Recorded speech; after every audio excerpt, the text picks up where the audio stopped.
I never thought I was pretty. I was always the ugly big girl. I was the nerdy girl. Awkward is what comes to mind. Always feeling out of place and uncomfortable in my skin, I never fit in. I was that stand alone, stand out girl, and not in a good way. I was unnoticeable. Then I went to college and my world changed. The big girl who was unnoticeable was now the big girl getting a lot of attention. I didn't know what to do with that. I didn't know how to handle it, so I didn't. I took it for what it was. I looked around me and tried to emulate other people's confidence, but it didn't work. It never did. I realized that was why it was called self confidence. Because at the end of the day, you can't have someone else's confidence.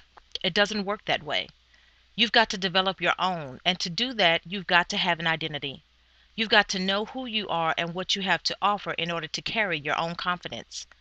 Somehow, out of the darkness of my own mind, I emerged into the light, a freedom, a liberty. I am not my neighbor. I am not my friend. I am not my mother. I am not my sister. I am me. It took many, many years to come to the conclusion that I am an individual. I was not designed to be like anyone else. But I have spent the better part of my life trying to fit into someone else's mold, classification, expectation, perspective for my life. I had no identity. Therefore, I had no confidence. I had no confidence in my abilities. I had no confidence in my book smarts. I had no confidence in my appearance.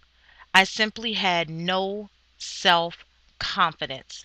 But I rose. I rose out of the ashes of self pity, self doubt, self hatred, and suicidal thoughts and emerged a woman of pride. I am confident in who I am. I am most certainly not like anyone else, nor do I want to be.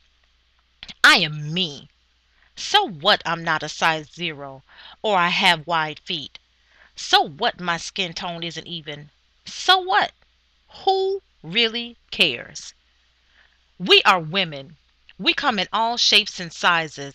We come in a variety of hues and colors of the rainbow. We are beautiful. We are sexy. We are unique. We are designed in such a way our abilities transcend our own minds.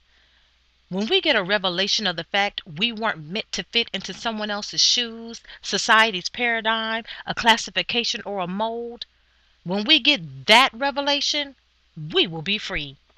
We will be liberated. We will live a life beyond those confines and become borderless. More importantly, we will finally look in the mirror and see ourselves for the first time and realize we are more than enough. We have an identity and we are going to leave a legacy that speaks to who we are and what we're all about. Transcend other people's expectations. Transcend society. Transcend it all and step into your identity, because out of your identity is born your confidence. Step into it and be.